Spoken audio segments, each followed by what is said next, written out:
everybody, welcome to G4G on YouTube. Today we're in Marvel Strike Force, and we're taking a look at the mutants that we're getting in the Dark Phoenix update. So we've got Psylocke and Colossus, and eventually we'll be getting Dark Phoenix, which should be getting unlocked through, I believe it's a Mystic campaign. She's going to be legendary like Star-Lord, Nick Fury, and everything like that. So I do believe she's getting to us through having built up mystics, which really haven't been used yet. So in looking at mine, if we're going by 5 stars, Yondu, Mordo are good, Scarlet Witch is good, Doctor Strange and Loki are falling short, Nobu's there.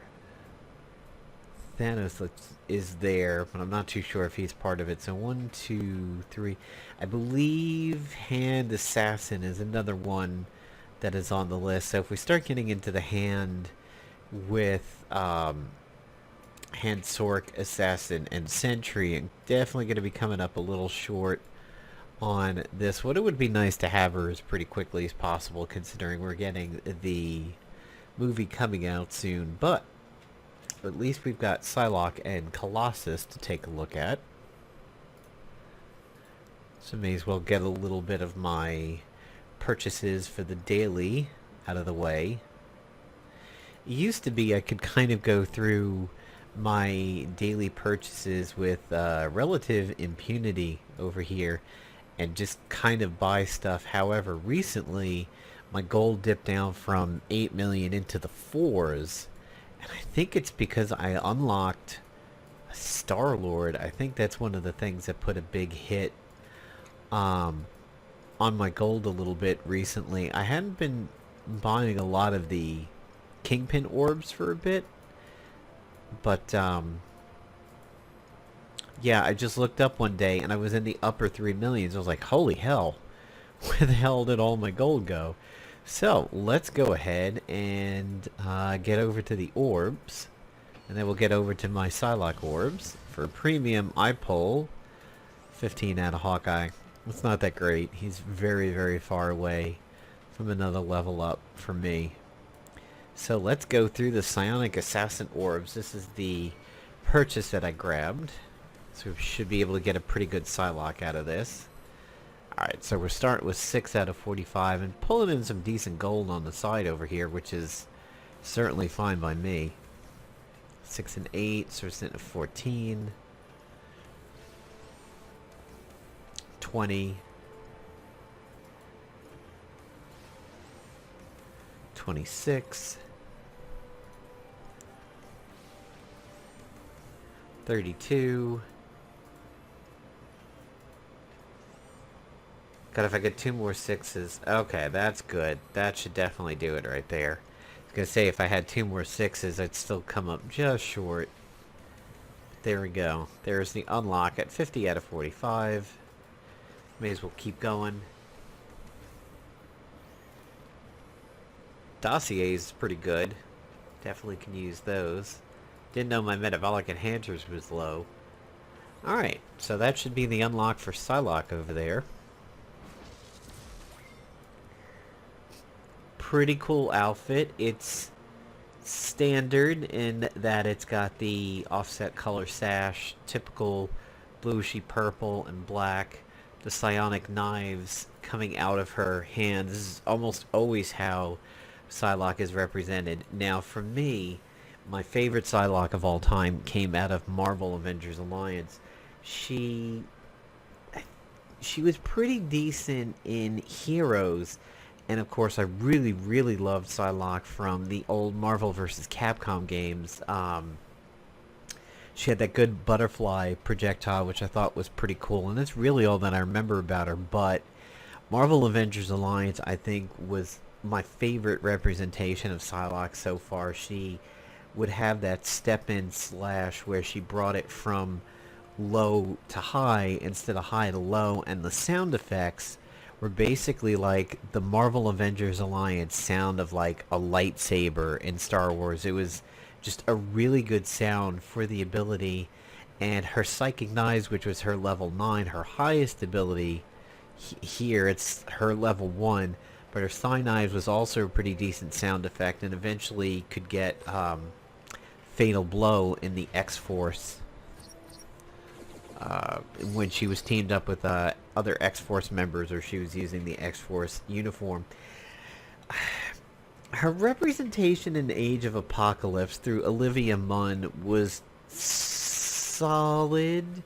I think the sword that she did at one point in the movie was like a little bit too long, but it was, it was a pretty good representation for it. And I mean, if there's a character you can imagine Olivia Munn playing, I definitely think it would be Psylocke. She seemed to fit the bill for that pretty well. I mean, she looked the part.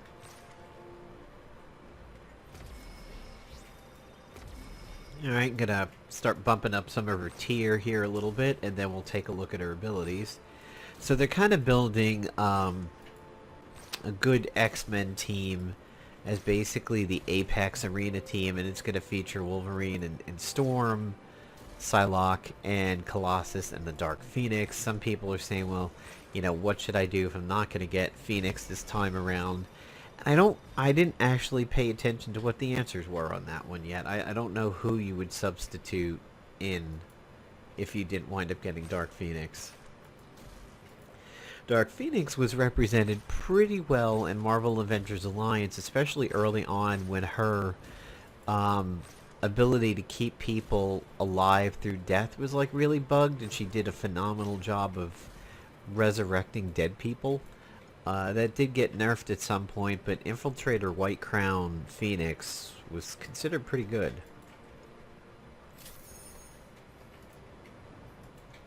Odd to think that I've begun to run low on like level 1 mats over here.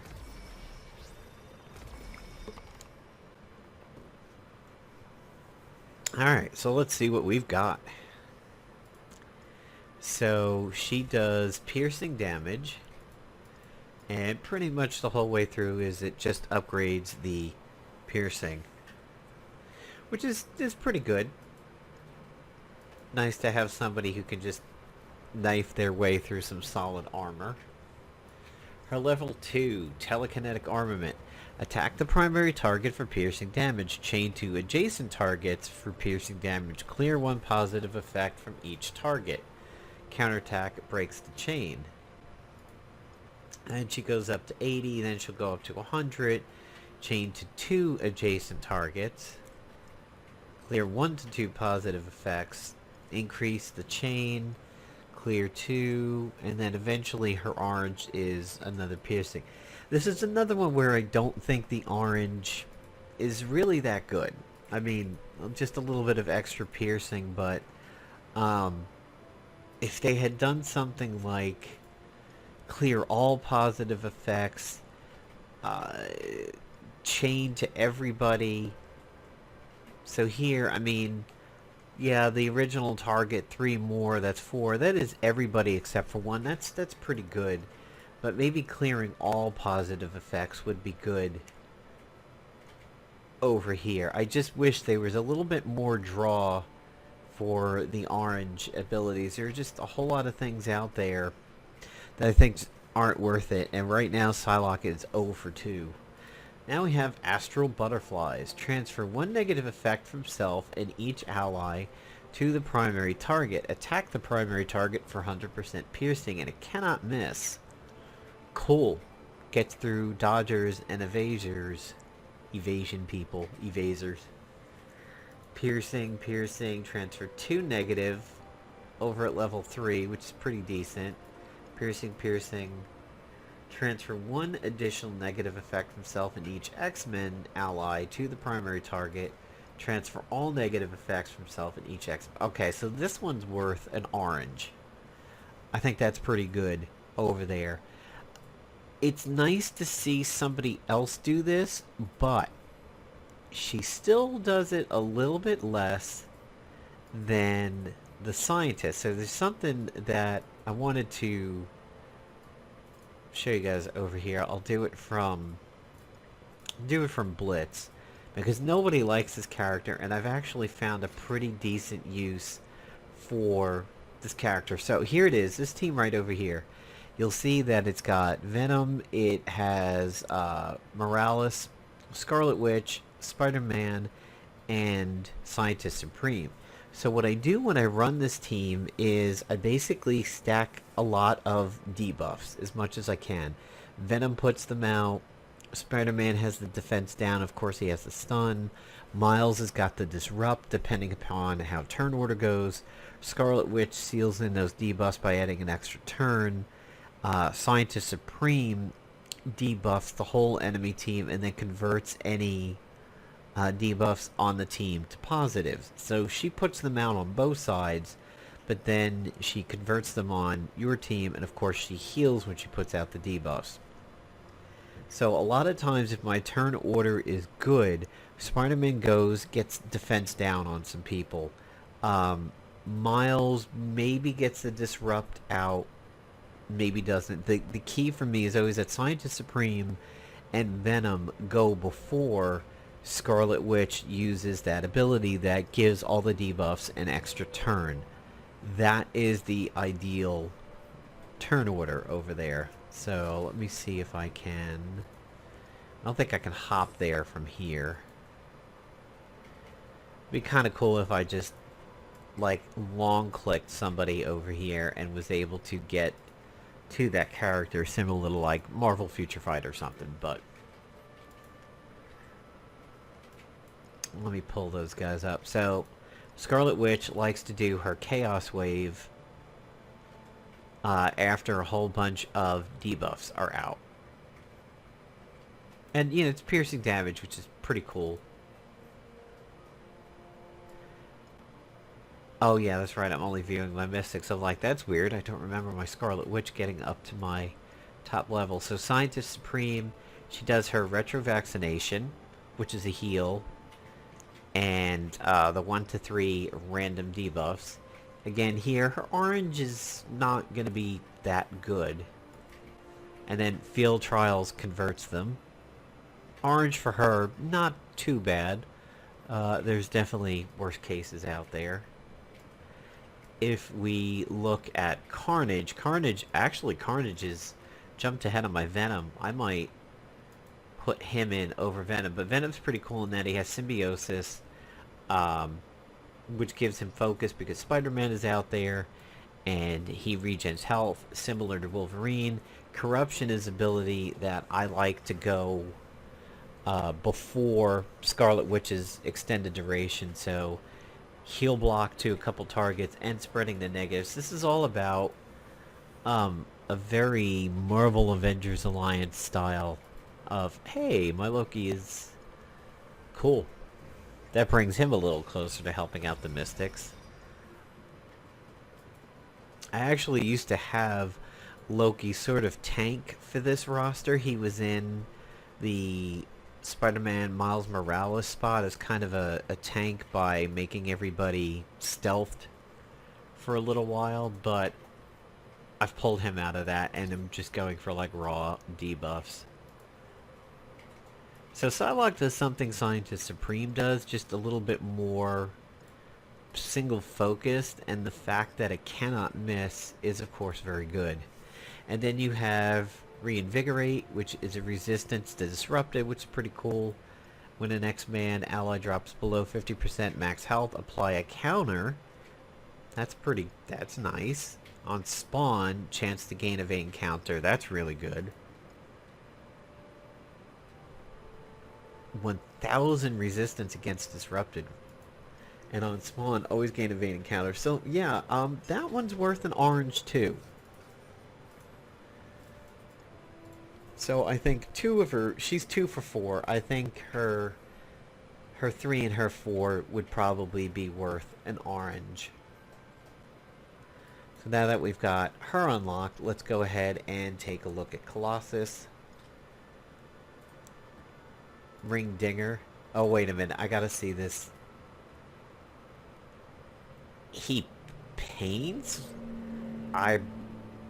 I'm mystified by this. I didn't know Colossus painted. Seeing him here with an easel like this, very interesting. Although his facial animation does look very, very close to the Deadpool movies, the CGI there. That's pretty cool. But let's see what we got. Ringdinger, damage, extra damage, offense down, damage, damage, damage. So, yeah, not worth an orange. Again, I had done a video about a half a year ago at this point of what would happen if we added more X-Men to Marvel Strike Force, and I have to see how close I came. I didn't predict Psylocke. I did go for Jean Grey and Colossus. I can't remember who else. I don't think I did Kitty Pryde, but maybe. But Colossus was definitely there. So gaining a taunt, yeah, you figured something like that would be there. That's how he always was in Marvel Avengers Alliance. He was a tank. Oh, Emma Frost. I may have put Emma Frost in that video. Applied Deflect to all X-Men allies. Applied Deflect to 3 additional allies. So if everybody is an X-Man on his team, they all get 2 deflects.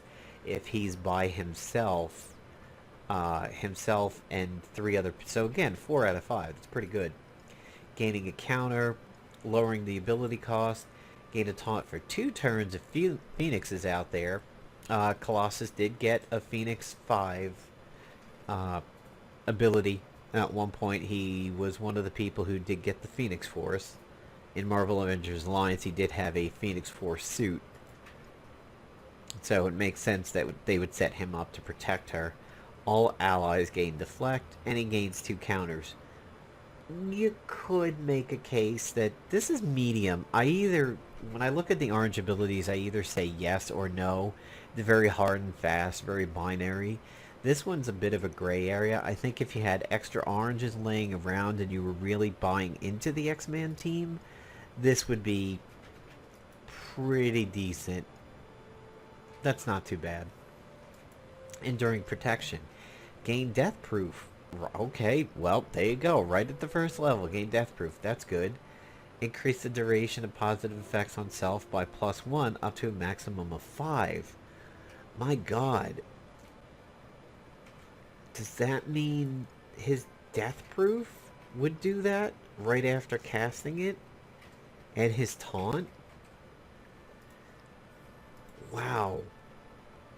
So that's kind of interesting. So if he has... So, alright, if Phoenix isn't out there, he'll never be able to extend his taunt, because it'll be for 1 round, and then he'll get his turn, and the taunt will expire, so he can't do that. But if Phoenix is out there, he could essentially taunt forever. Almost.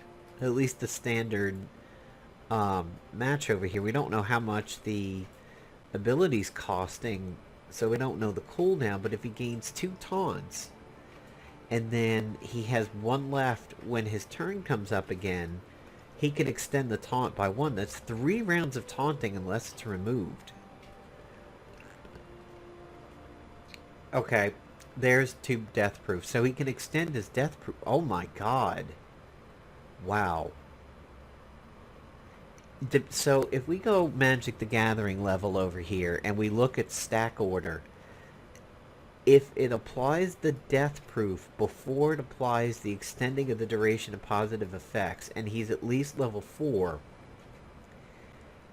No. Well, I don't know.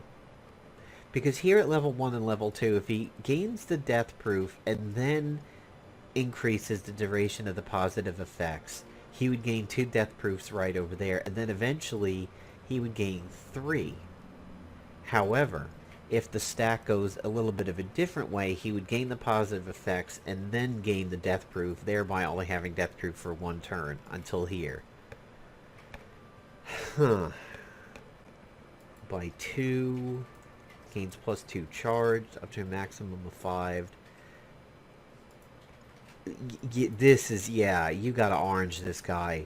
He could become probably the best tank in the game past Captain America at something like this. If he's able to extend his death proof through this ability and keep those taunts up, I mean, he's going to be taunting forever. Unless you remove buffs on him. That's what you're going to have to do.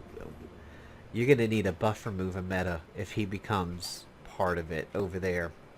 If he becomes a meta tank, it's going to be tough to bring this guy down. On spawn, if Phoenix is an ally, gain defense up. When an X-Men ally drops below 50% health max, gain 1. He's like the best of all these tanks out there. He adds a counter like Deathlock. Not Deathlock, Crossbones. He can extend his taunt sort of like Kamala Khan, where she slows herself after taunting. He adds... Wow. Really, really tough tank. There's the resistance. There you go. This is what he needed. This is what he needed to get past the buff remover. Sort of like Juggernaut. He may not hit as hard as Juggernaut, but my god.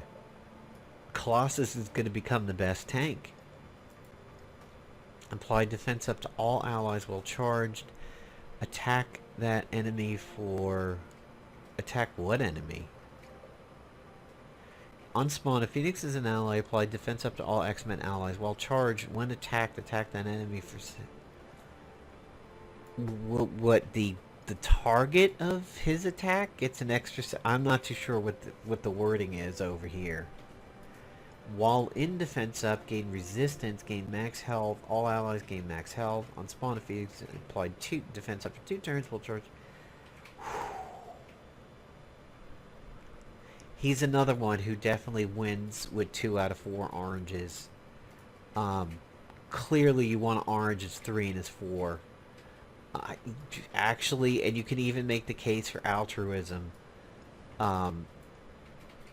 Maybe not as level 1. So, yeah. Colossus is going to be off the chain.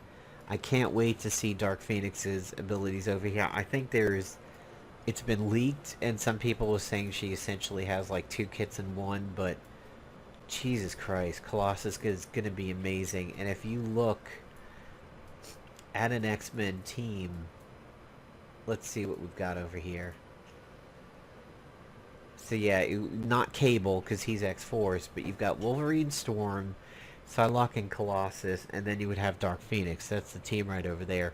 Storm, of course, puts out massive AoE and has the slow. Wolverine is your sigil target damager.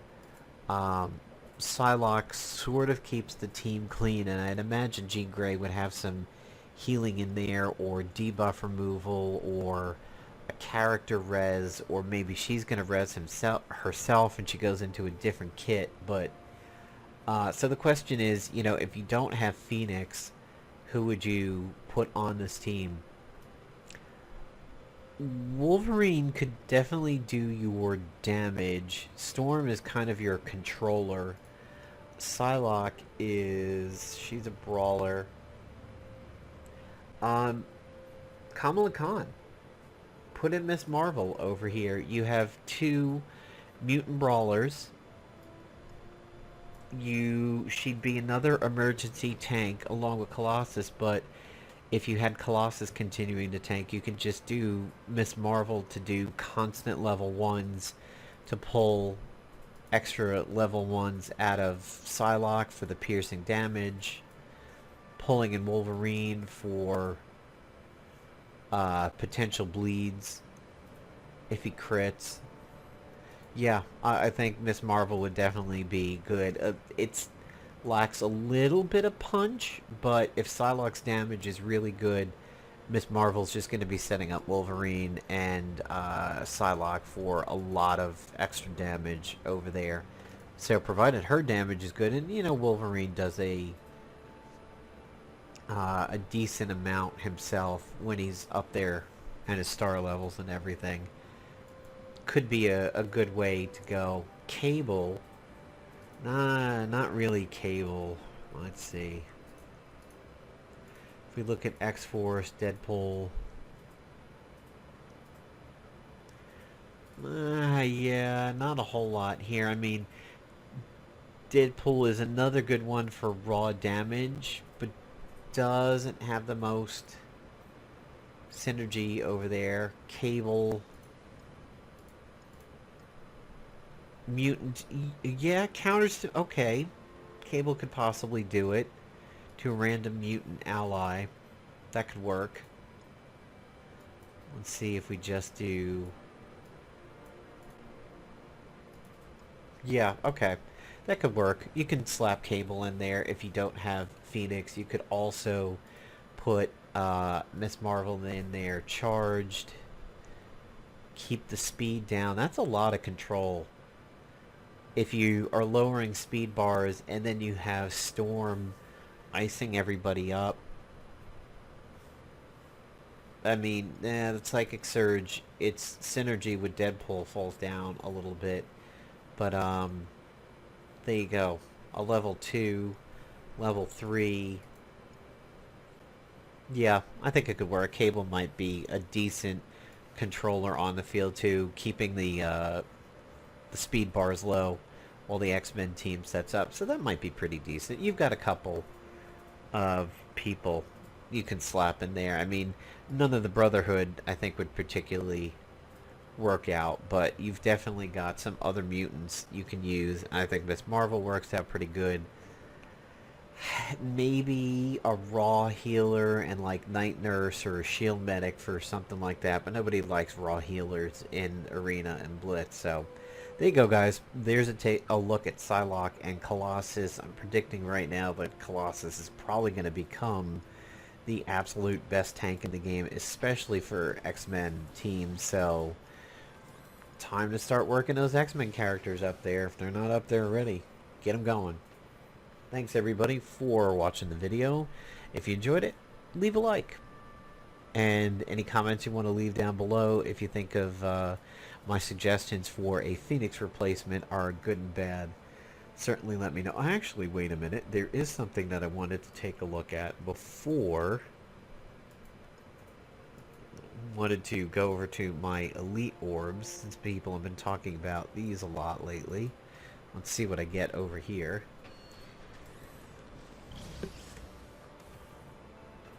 Oh boy, a 5-star Ravager Boomer. After getting, literally like right after getting Star-Lord. That sucks.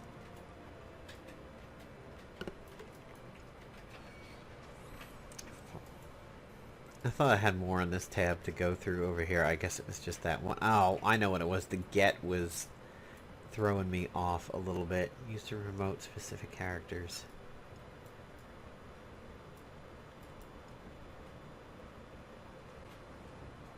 Huh, okay, cool. Not bad. I would have liked to have gotten that, that Ravager one when I was trying to work on Star-Lord over there, but oh well. And apparently, there you go, guys. Watch that, not as a bug, but as a feature of the game. If your roster is on a specific filter and you get a red star, it won't immediately pop over to them. And doesn't his eye look sewn shut up there? That's kind of creepy. His eye... Is it supposed to be? Well, maybe it is. I'm sorry if I didn't catch that. I've just actually noticed that he just basically has a healed over eye socket over there. Kind of never paid attention to that. Anyway, guys, hope you enjoyed the video. Leave any comments you've got down below. See ya.